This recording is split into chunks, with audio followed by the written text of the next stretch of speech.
Bonjour Thierry. Bonjour. Merci de nous accueillir ici au Cheval Blanc de Saint-Tropez, propriété du groupe LVMH, pour ce second épisode de Derrière les étoiles. Alors tu es le directeur de la restauration de ce palace depuis 2008 et tu es aussi le directeur de la salle de la Vague d'Or, qui est le restaurant triplement étoilé, avec Arnaud Donquel en chef de cuisine. Cette saison 2022, comment ça s'est passé? Intense. Très intense parce que je crois que les gens ont eu besoin un petit peu de souffler. Il y a eu 2 années de Covid, donc 2 années de parenthèse, qui a fait que une fois qu'on a libéré un petit peu les esprits, tout le monde a voulu un petit peu profiter de ce moment.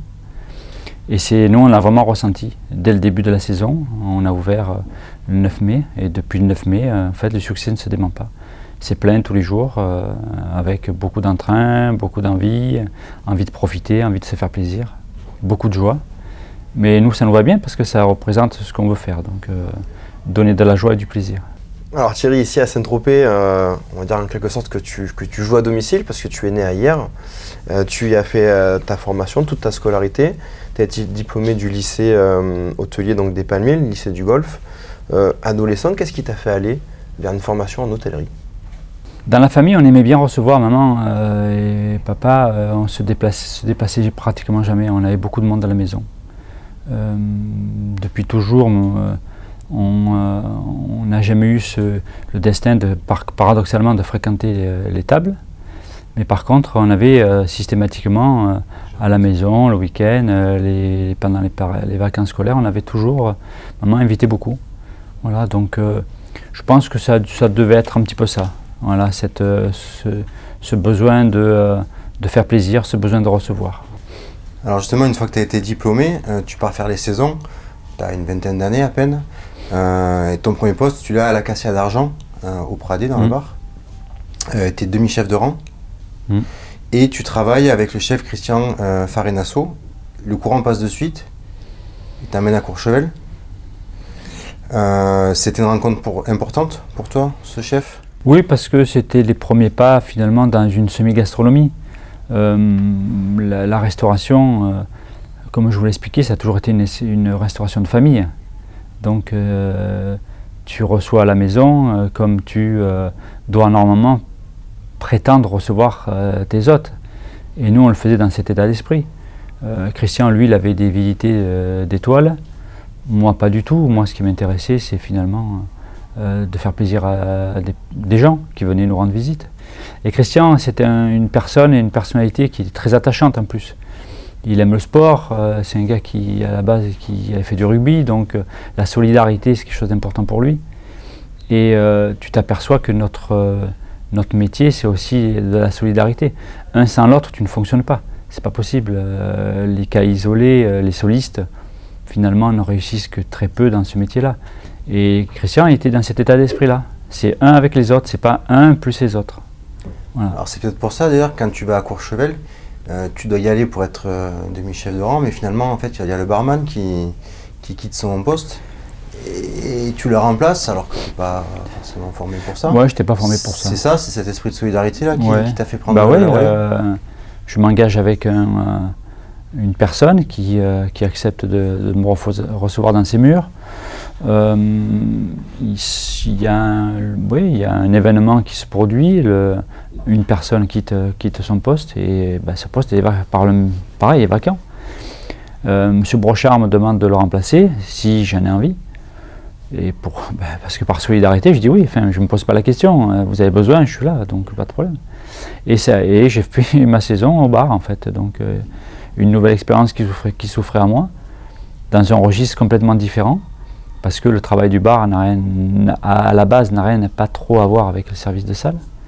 Et pourtant, quand tu fais un lien quelques années plus tard, tu t'aperçois que c'est la même chose dans un contexte différent. Mais la finalité, c'est la même chose. C'est le rapport aux autres et de ce que tu en fais. Ouais. Et tu n'as pas continué au bar, hein. Tu es quand même retourné je suis retourné dans ce que je savais faire et dans ce qui me semblait le plus en phase avec ce que je suis. Alors ensuite, tu décides de partir avec ta femme aux USA dans le but d'améliorer ton anglais. Tu vas y rester une année aux États-Unis. Et après cette expérience américaine, ta carrière va vraiment va se lancer avec des postes que tu vas occuper sur la durée en fait. Tu vas rester 5 ans à l'Antares Méribel en tant que directeur de la restauration. D'ailleurs, au cours de ces 5 ans, le restaurant Le Cassiopée, dans lequel tu officies, va décrocher une étoile au guide Michelin. Ensuite, une petite intermède d'une année aux Belles Rives à Juan-les-Pins, au restaurant La Passagère. Et ensuite, il y a cette rencontre avec Jean-Claude Delion. Donc là, nous sommes en 1999, si je ne me trompe pas. Jean-Claude Delion te recrute à la réserve de Beaulieu-sur-Mer. Tu vas rester 7 ans. Cette partie-là de ta carrière a permis de monter en puissance sur tes compétences de restauration, de management. Oui, parce que d'abord, toute expérience te permet d'apprendre, qu'elle soit positive ou négative. Quand on part aux États-Unis, tu pars dans l'inconnu, en fait. Tu pars, c'est une aventure. Alors, c'est certain que moi, l'aventure, je l'ai toujours faite avec mon épouse. Donc, c'est une aventure qui était quand même assez maîtrisée, mais pour autant, tu pars, tu ne sais pas où tu vas, tu ne sais pas de quelle manière vont se dérouler les choses. Donc notre métier, c'est aussi ça, c'est aussi une adaptabilité à toutes les situations. Mais au même titre que tu t'adaptes à chaque client. Tout le monde est différent, on a tous des humeurs différentes, on a tous des envies différentes.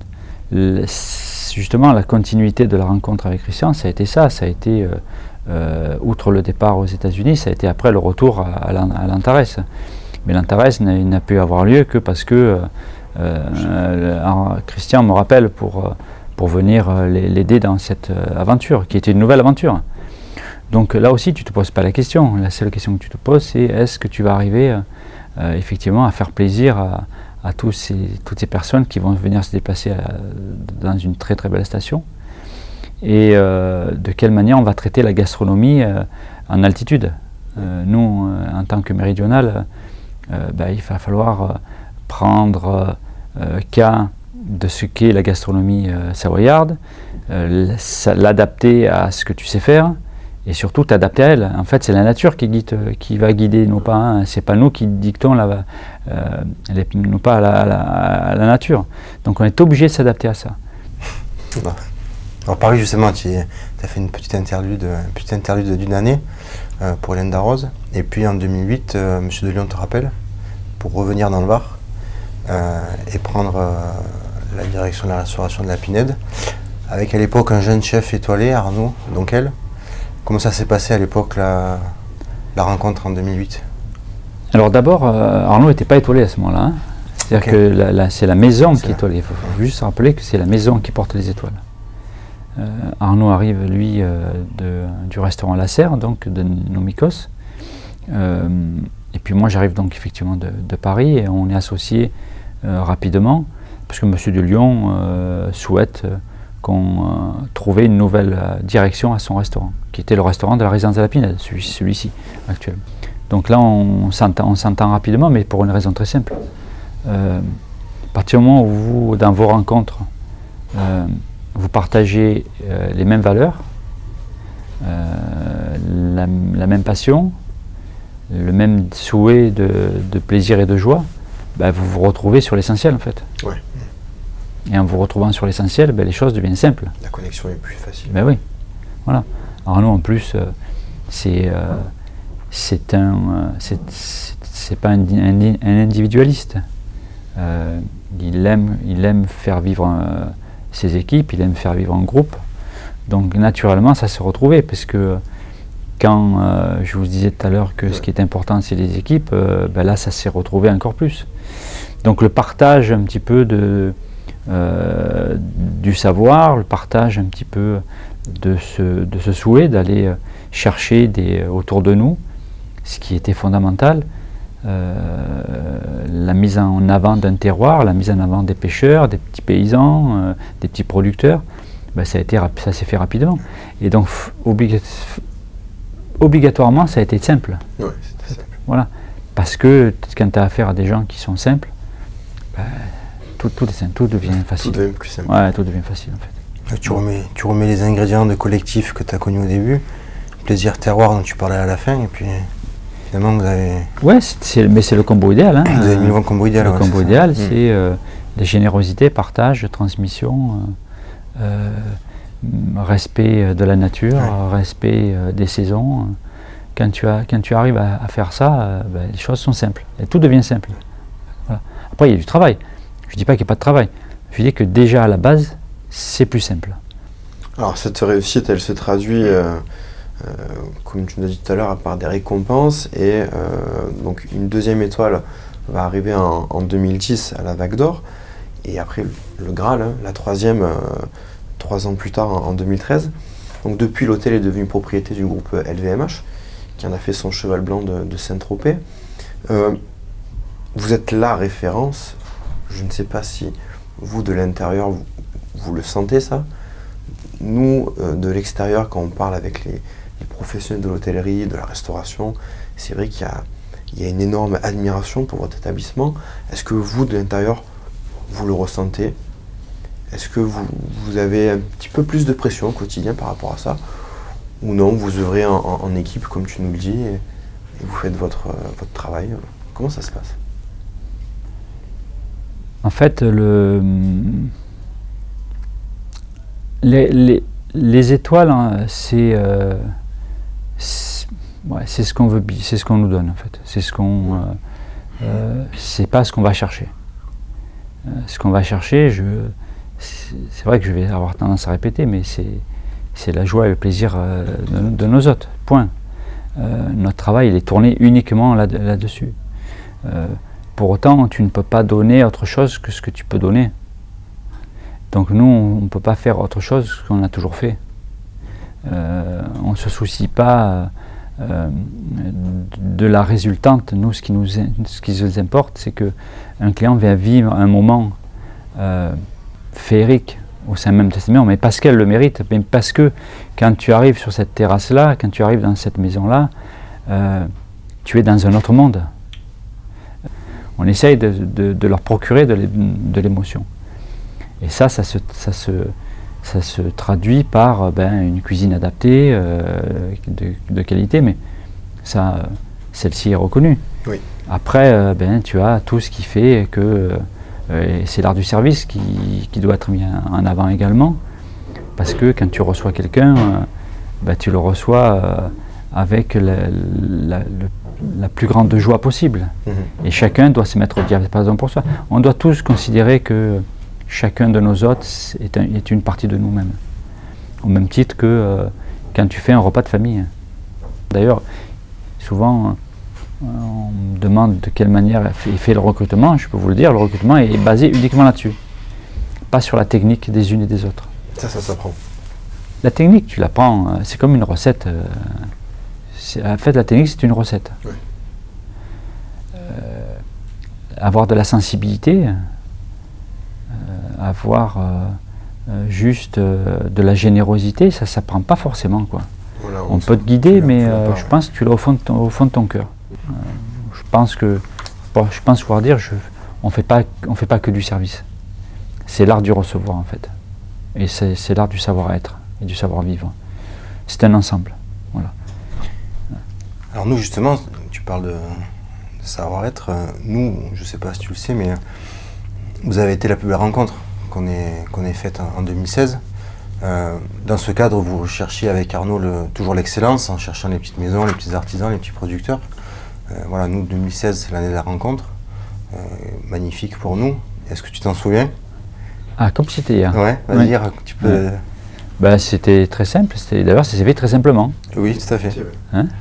Une recherche, la recherche à la base d'un produit de petits producteurs. Et après avoir un petit peu essayé de trouver ce qui se faisait dans la région, je tombe sur vous. Et ce qui a fait le déclic, c'est l'état d'esprit. C'est la rencontre entre des personnes. Qu'est-ce qui fait qu'une histoire, elle débute et qu'est-ce qu'elle fait qu'elle s'arrête? C'est que tu es en phase avec ce que tu recherches. Mais c'est comme une histoire d'amour. Une histoire d'amour, elle commence parce que tu aimes les gens avec qui tu es. et parce que tu partages les mêmes valeurs et les mêmes choses. Et donc, je vous appelle et puis en vous expliquant ce que je veux, ce que je souhaite, et vous, vous rentrez complètement dedans. Vous rentrez complètement dedans parce que en fait, c'est pas un effort pour vous. Oui, on parle parce que vous faites ce que vous faites. Et pour vous, c'est naturel que de faire ça, en fait, et de le faire de cette manière-là. Donc vous arrivez ici, on est sur une table qui est à l'entrée du restaurant. Vous arrivez tous les deux avec des petits échantillons, on commence à me faire goûter, et puis je dis tiens, je vais chercher Arnaud parce que je pense que ce serait top qu'il soit avec nous. Et puis il arrive, et puis on continue la dégustation. Et c'est une dégustation sur le produit qui est tout à fait révélatrice. Et quand tu parles de famille, nous c'était les recettes de notre grand-mère. En fait. Ben oui. On a pris nos recettes de notre mamie et on les a apportées, quoi. Mais c'est ça que c'est pour nous, c'est aussi de la générosité de nous faire profiter de ce trésor-là. Et rapidement, ça s'est fait. D'autant plus que très souvent, et je dis bien malheureusement, ce sont des produits qui ne sont pas mis en valeur. On considère que le petit déjeuner, on ne doit pas forcément mettre l'accent sur la qualité d'un produit comme la confiture, le beurre ou le miel par exemple. Alors que c'est fondamental. Les premières bouchées que tu fais, c'est beurre, confiture, qu'on le veuille pas, c'est ça. Hein. Ouais. Donc, et c'est là pareil, là tu vas chercher des souvenirs d'enfance. Tu vas chercher ce que tu faisais quand tu étais petit, quand tu te mettais à la table, que ta mère te faisait ton petit déjeuner, c'est beurre, confiture. Ouais. Et tu es toujours à la recherche de ce goût-là. D'ailleurs, c'est ce qu'on a dit, tiens. C'est régressif. Ben oui. Ta confiture d'abricot me rappelle ce que faisait ma mère, en fait. Donc, et t'es dans cette recherche-là. Et comme vous, c'est quelque chose qui était naturel, puisque c'est les recettes de mamie et de grand-mère, pour nous, ça devenait naturel que de débuter une aventure avec vous. Et c'est ce qui a été fait. Et encore maintenant, on est très heureux de cette rencontre. Et que ça dure, c'est encore mieux. Voilà. Et ça dure, donc c'est formidable.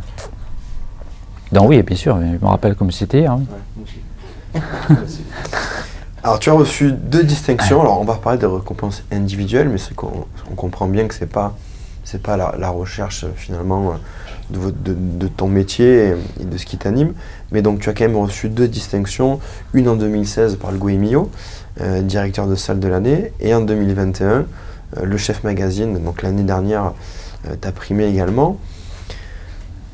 Comment tu les accueilles, ces récompenses qui sont individuelles, à l'image d'un ballon d'or qu'un joueur de foot peut recevoir? Toi, comment tu les apprivoises? En fait, c'est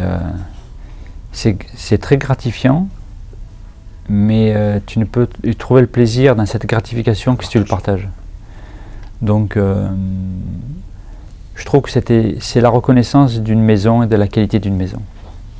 À travers moi, c'est ce qui a été décerné en fait. Et donc pour moi, c'est aussi une belle récompense parce que ça veut dire aussi à mes équipes que là aussi, ce qu'on fait, c'est sur le bon chemin. C'est sur la bonne voie. Ouais.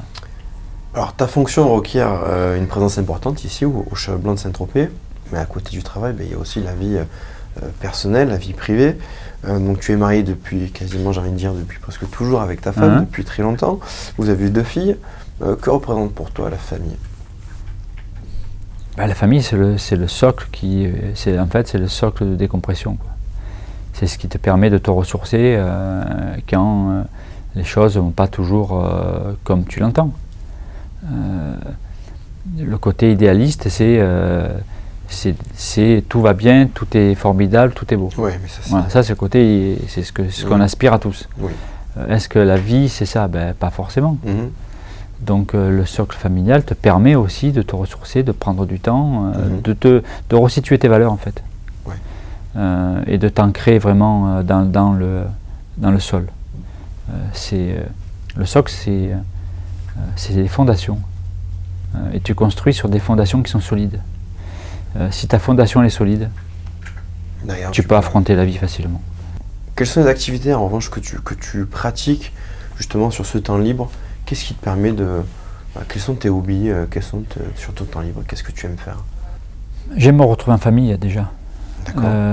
J'aime me retrouver en famille parce que ça me fait du bien. Voilà.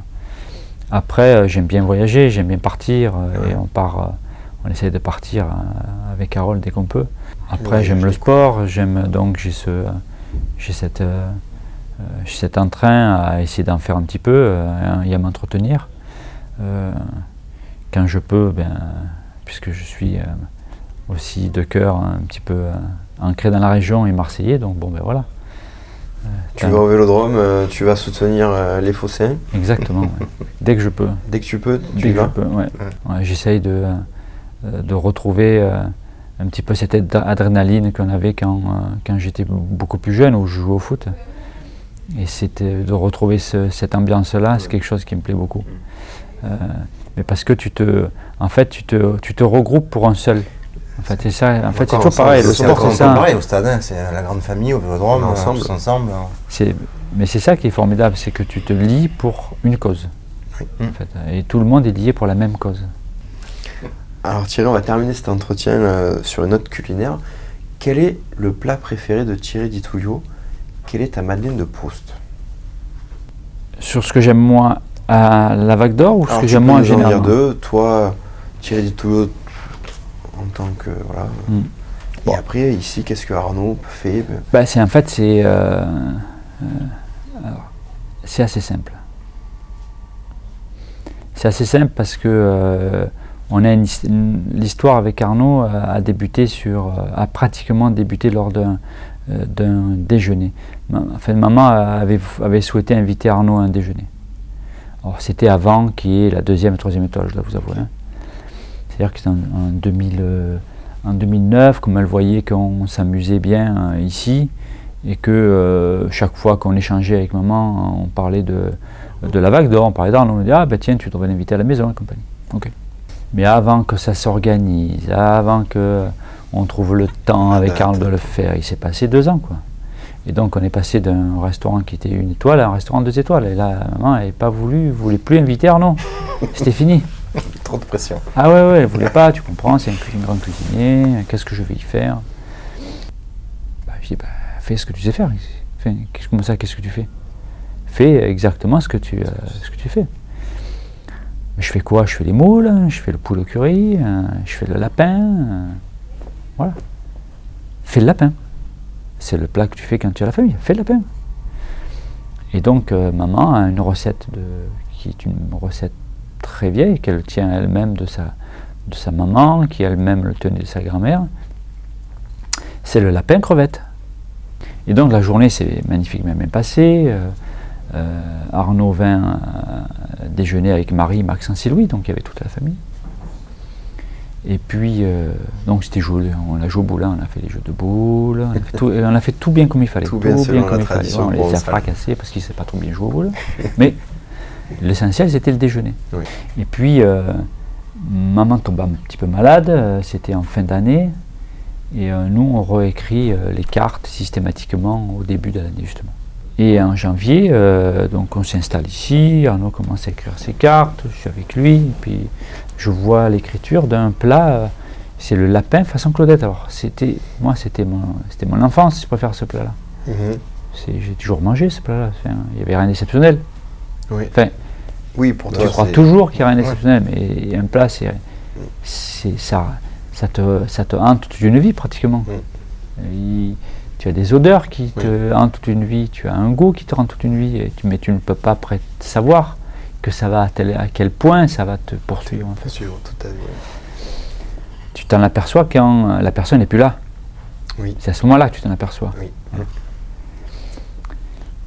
Et donc, je vois le lapin façon Claudette. Mais qu'est-ce que c'est que ce lapin? Il dit, mais Arnaud, mais c'est quoi ce lapin? C'est quoi ce plat? Il me dit, c'est le plat de maman. Je dis, mais tu vas pas faire ça. Je dis, pourquoi tu fais ça? Il me dit, parce que le lapin et le crustacé, ça marche bien. ta mère a raison, les alliances avec le romarin, le miel de châtaignier, c'est quelque chose qui fonctionne bien, le vinaigre, c'est quelque chose qui marche très très très bien.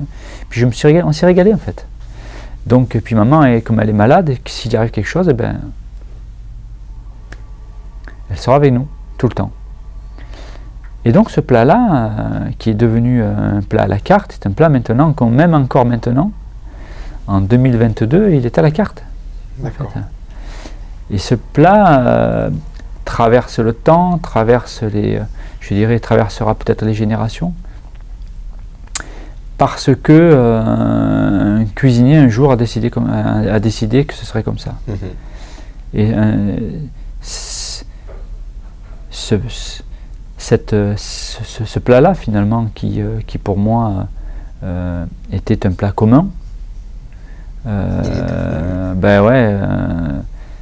restera, je pense, un plat de référence à la Vague d'Or sur plusieurs temps et plusieurs générations. Donc je suis très content de ça. Donc le plat pour moi, c'est celui-là. C'est celui-là. Ouais. Et celui qui hante mon esprit et qui est une Madeleine de Proust, c'est la tarte aux pommes de ma mère. Mais ça, j'ai beau la faire, j'ai beau la refaire, j'y arrive pas. Purée, j'y arrive pas. Et pourtant, je peux te dire que j'en fais des tartes aux pommes. Mais je n'arrive pas à retrouver exactement le même goût, le même équilibre, la même sucrosité, la même acidité qu'elle mettait parce qu'elle met du citron, elle met de la vanille. Donc c'est un truc que tu fais avec elle, quoi. Oui. Tu vois, tu te mets à côté, alors elle va t'expliquer que la pâte c'est comme ça, alors tu fais exactement les mêmes gestes. Oui, et puis à un moment, tu sais pas pourquoi, tu tournes la tête, et c'est fini. Et le truc il est différent parce qu'elle a rajouté un truc que tu n'as pas vu. Et là t'es fichu. Mamie faisait pareil. Et là t'es fichu parce que. Et t'es fichu. C'est fini. Ah, t'es fini. Tu l'as plus. Et tu l'as plus. T'as perdu le fil. Tu te diras oui, mais c'est pareil. On fera la prochaine fois. Voilà. On fera la prochaine fois. Et en fait, comme c'est une cuisine d'instinct, parce que la cuisine c'est une cuisine d'instinct et de sensibilité, c'est le palais, quoi. Comment tu veux retrouver exactement la même chose? Même sensibilité qu'une autre. C'est pas possible puisque les fruits c'est vivant, quoi. C'est-à-dire que une pomme aujourd'hui, c'est pas la même pomme demain. Donc qu'est-ce qui joue? C'est ton palais.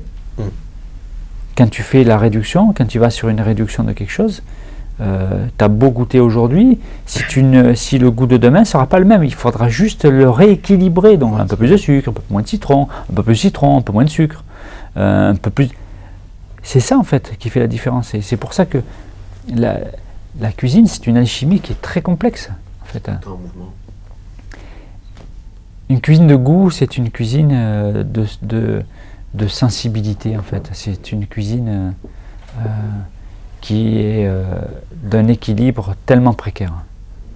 Donc si tu n'as pas le palais pour le rééquilibrer comme tu l'as dans ta mémoire gustative, dont une Madeleine de Proust, tu vas inéluctablement passer à côté.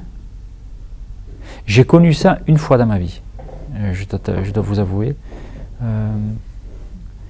de retrouver exactement ce que ma mémoire avait en tête. C'était pas la tarte aux pommes de ma mère, c'était un tiramisu que faisait ma tante. Ok. Pareil, tous les 2 dimanches, on allait voir la tante de ma mère. Et pour nous faire plaisir, enfin, je crois que pour se faire plaisir plutôt, elle faisait un tiramisu. Mais c'était pas n'importe quel tiramisu, c'était un tiramisu au thé brun, tu sais. C'était super bon. Et donc moi, ma référence gustative sur ce truc-là, c'était ça. C'était ça. Et donc naturellement, comme j'aimais le tiramisu, le jour où j'étais en âge, moi, d'aller dans un restaurant, tu l'as commandé. Je commandais un tiramisu. Alors je dois vous avouer, j'ai dû faire tous les tiramisus de la région, tous les tiramisus du monde, j'ai dû les faire, sincèrement. Ouais. Jusqu'à quel point je me suis dit, ça sert à rien. Ils sont pas bons. Ouais. Il n'y a personne qui sait le faire en fait, le tiramisu. En fait, il n'y a personne qui sait le faire comme moi, voilà. Je l'avais en tête. Et puis je pars aux États-Unis, travailler. Daniele Restaurant, c'était un restaurant italien dans Manhattan. Il commence à m'expliquer le travail, pas de problème. Et puis le dimanche, je vois rentrer une vieille dame avec un bac inox comme ça, qu'elle tenait à main et un papier film, un papier aluminium dessus. Puis elle rentre. Elle va dans l'arrière-boutique, elle dépose son plat, elle repart. Je lui dis tiens, c'est quoi? Elle me dit c'est le tiramisu. Et c'est dimanche, c'est tiramisu. Tous les dimanches, c'était tiramisu. Ah bon? Elle me dit t'aimes le tiramisu? Je dis ouais, j'aime beaucoup le tiramisu. Mais s'il en reste, à la fin du déjeuner, tu goûteras le tiramisu. Très bien. Le service, et moi j'avais complètement oublié cette histoire de tiramisu. Je l'avais fait pourtant, je l'avais servi à tout le déjeuner. Et puis Daniel me dit, tiens, il était 16h, 16h30, il me dit tiens, je t'ai mis ce qui reste, il t'en reste un petit peu, si tu veux le goûter tout à l'heure, tu goûteras. Et là, je vais à l'arrière-boutique, il était vers 17h, je prends ma cuillère, je mets à la bouche cette cuillère de tiramisu. Et là, retour 20 ans en arrière. Ouais. Tata. C'est la seule fois où ça m'est arrivé. Ça fait quelque chose, hein? Ouais, parce que c'est une partie de ton histoire qui revient. Et quand tu as une partie de ton histoire qui revient, il y a tout qui remonte. Tout. Tu lui as dit? Bien sûr. Mais bien sûr, je l'ai dit. Ouais. Entendu Thierry, merci beaucoup pour cet entretien, merci de nous avoir accueillis. Merci aux équipes Cheval Blanc de Saint-Tropez pour cet accueil. Et puis donc nous on se donne rendez-vous pour la saison prochaine, au mois de mai, pour une nouvelle saison à vos côtés. Merci à vous, merci les frérots. Merci Thierry. C'était un plaisir d'avoir partagé ce moment avec vous. Merci.